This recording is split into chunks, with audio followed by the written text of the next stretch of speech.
Welcome to filmy focus. టాలీవుడ్లో ఫ్రెండ్షిప్కు కొత్త అర్థం చెప్పిన సినిమాలో శంభో శివశంభో పేరు ఎప్పటికీ ప్రత్యేకంగా నిలుస్తుంది. రవితేజ, శివబాలాజీ, అల్లరి నరేష్ ప్రధాన పాత్రలో తెరకెక్కిన ఈ emotional love come action entertainer అప్పట్లో ప్రేక్షకుల హృదయాలను గెలుచుకుంది. స్నేహం కోసం ఎంతటి త్యాగమైనా చేసే ముగ్గురు యువకుల కథను హృదయంగా చూపించిన ఈ సినిమా ఇప్పుడు మరోసారి ప్రేక్షకులను పలకరించేందుకు సిద్ధమైంది. 2010లో విడుదలైన ఈ చిత్రానికి సముద్రకని దర్శకత్వం వహించారు. తమిళంలో ఘన విజయం సాధించిన కథను తెలుగులోనూ అదే ఎమోషన్తో తెరకెక్కించి ప్రేక్షకులను మెప్పించారు. రవితేజ మాస్ ఇమేజ్కు తగ్గట్టే కామెడీ, ఎమోషన్, యాక్షన్ అన్నిటినీ సమతులంగా మిళితం చేసిన ఈ సినిమా బాక్స్ ఆఫీస్ వద్ద మంచి విజయాన్ని అందుకుంది. ముఖ్యంగా ముగ్గురు స్నేహితుల మధ్య ఉండే బంధాన్ని చాలా సహజంగా చూపించడం ప్రేక్షకులను బాగా ఆకట్టుకుంది. ఈ సినిమాలో తమ స్నేహితుడు ప్రేమను గెలిపించేందుకు ముగ్గురు ఫ్రెండ్స్ పడే కష్టాలు కథకు ప్రధాన బలంగా నిలిచాయి. ప్రేమ కథ కంటే కూడా స్నేహానికి ఇచ్చిన ప్రాధాన్యతే ఈ సినిమాను ప్రత్యేకంగా నిలబెట్టింది. ఒకరి కోసం మరొకరు ఎలాంటి త్యాగానికైనా సిద్ధమయ్యే ముగ్గురు యువకుల ప్రయాణం ప్రేక్షకులను నవ్వించడంతో పాటు కంటతడి పెట్టించింది. అందుకే ఈ సినిమా ఇప్పటికీ చాలా మంది ఫేవరెట్ మూవీస్ జాబితాలో ఉంటుంది. ఫ్రెండ్షిప్ డే సందర్భంగా ఆగస్టు 1న ఈ చిత్రాన్ని రిలీజ్ చేయనున్నట్లు మేకర్స్ ప్రకటించారు. అదే సమయంలో విడుదల చేసిన రిలీజ్ ట్రైలర్ సోషల్ మీడియాలో మంచి స్పందన తెచ్చుకుంటోంది. పాత జ్ఞాపకాలను మరోసారి గుర్తు చేసేలా కట్ చేసిన ట్రైలర్ అభిమానులను ఆకట్టుకుంటోంది. థియేటర్స్లో మరోసారి ఈ ఎమోషనల్ జర్నీని ఆస్వాదించేందుకు సినీ ప్రేక్షకులు ఆసక్తిగా ఎదురుచూస్తున్నారు. ఈ చిత్రంలో రవితేజ సరసన ప్రియమణి హీరోయిన్గా నటించి తన పాత్రకు పూర్తి న్యాయం చేసింది. అలాగే శివబాలాజీ, అల్లరి నరేష్ ఇద్దరూ తమ తమ పాత్రల్లో అద్భుతమైన నటన కనబరిచారు. ముఖ్యంగా ముగ్గురు హీరోల మధ్య కనిపించే కెమిస్ట్రీ ఈ సినిమాకు ప్రధాన ఆకర్షణగా నిలిచింది. వారి సహజమైన నటన కారణంగానే కథ ప్రేక్షకులకు మరింత దగ్గరైంది. అందుకే ఇప్పటికీ ఈ సినిమా టెలివిజన్లో ప్రసారమైన ప్రతిసారి మంచి ఆదరణ దక్కించుకుంటూనే ఉంది.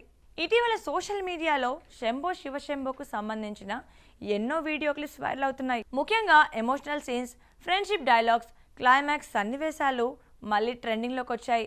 రీల్స్, షార్ట్ వీడియోల రూపంలో ఈ సినిమా కొత్త తరం ప్రేక్షకుల ముందుకు చేరుతోంది.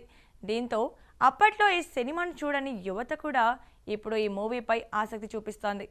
ప్రస్తుతం సోషల్ మీడియాలో ఎక్కువగా వైరల్ అవుతున్న అంశం అల్లరి నరేష్ నటన. కామెడీ హీరోగా గుర్తింపు తెచ్చుకున్న ఆయన ఈ సినిమాలో చూపించిన ఎమోషన్స్, పర్ఫార్మెన్స్కు ఇప్పుడు ప్రశంసలు వెల్లువెత్తుతున్నాయి. చాలామంది నెటిజన్లు ఆయన నటనను మళ్ళీ గుర్తు చేసుకుంటూ పోస్టులు పెడుతున్నారు. కొన్ని కీలక సన్నివేశాలను షేర్ చేస్తూ అల్లరి నరేష్ కెరీర్లో ఇదొక బెస్ట్ పర్ఫార్మెన్స్ అని అభిప్రాయపడుతున్నారు. ఇప్పటి జెన్జీ ప్రేక్షకులకు కూడా ఈ సినిమా బాగా కనెక్ట్ అవుతుందనే కామెంట్స్ వినిపిస్తున్నాయి. నిజమైన స్నేహం, నమ్మకం, త్యాగం వంటి అంశాలు కాలం మారినా ఎప్పటికీ మారవని ఈ సినిమా మరోసారి గుర్తు చేస్తుందని చాలామంది అభిప్రాయపడుతున్నారు. అందుకే రిలీజ్ అయినా కూడా ఈ సినిమా కొత్త సినిమాల మాదిరిగానే మంచి స్పందన అందుకుంటుందనే నమ్మకం అభిమానులకు కనిపిస్తోంది. సోషల్ మీడియాలో మరో ఆసక్తికరమైన చర్చ కూడా జరుగుతోంది. ఈ సినిమా ఇప్పటి కాలంలో మొదటిసారి విడుదలై ఉంటే భారీ వసూలు సాధించేదని నెటిజన్లు కమెంట్స్ చేస్తున్నారు. కంటెంట్కు ప్రాధాన్యత పెరిగిన ఈ రోజుల్లో ఇలాంటి ఎమోషనల్ ఫ్రెండ్షిప్ డ్రామా సులభంగా 200 కోట్ల మార్క్ దాటేదని పలువురు అభిప్రాయపడుతున్నారు. సినిమా కథలోని బలమే ఆ స్థాయి నమ్మకాన్ని కలిగిస్తోందని అంటున్నారు. ప్రస్తుతం రిలీజ్లకు ప్రేక్షకుల నుంచి వస్తున్న స్పందన కూడా శంభో శివశంభోకు పెద్ద ప్లస్గా మారే అవకాశం ఉంది. పాత క్లాసిక్ సినిమాలో మరోసారి థియేటర్స్లో సందడి చేస్తూ మంచి వసూలు సాధిస్తున్న తరుణంలో ఈ మూవీ కూడా అదే బాటలో నడిచే అవకాశాలు కనిపిస్తున్నాయి. ఫ్రెండ్షిప్ డే సందర్భంగా విడుదల కావడం కూడా సినిమాకు అదనపు బలంగా మారింది. సముద్రకని దర్శకత్వం, ముగ్గురు హీరోల నటన, ఎమోషనల్ కథనం, సంగీతం, స్నేహానికి ఇచ్చిన ప్రాధాన్యత ఇవన్నీ కలిసి శంభో శివశంభోను ఒక ప్రత్యేక చిత్రంగా నిలబెట్టాయి. కాలం మారినా ఈ సినిమా ఎమోషన్ మాత్రం మాత్రం తగ్గలేదు. అందుకే ఎన్నేళ్లు గడిచినా ఈ సినిమాపై ప్రేక్షకుల్లో అదే ప్రేమ కనిపిస్తోంది. ఇప్పుడు రిలీజ్ రూపంలో మరోసారి ఈ మ్యాజిక్ను పెద్ద తెరపై చూసేందుకు అభిమానులు సిద్ధమవుతున్నారు. సో చూసారు కదండి, ఇది ఇవాల్టి ఫిల్మీ ఫోకస్ ఎపిసోడ్.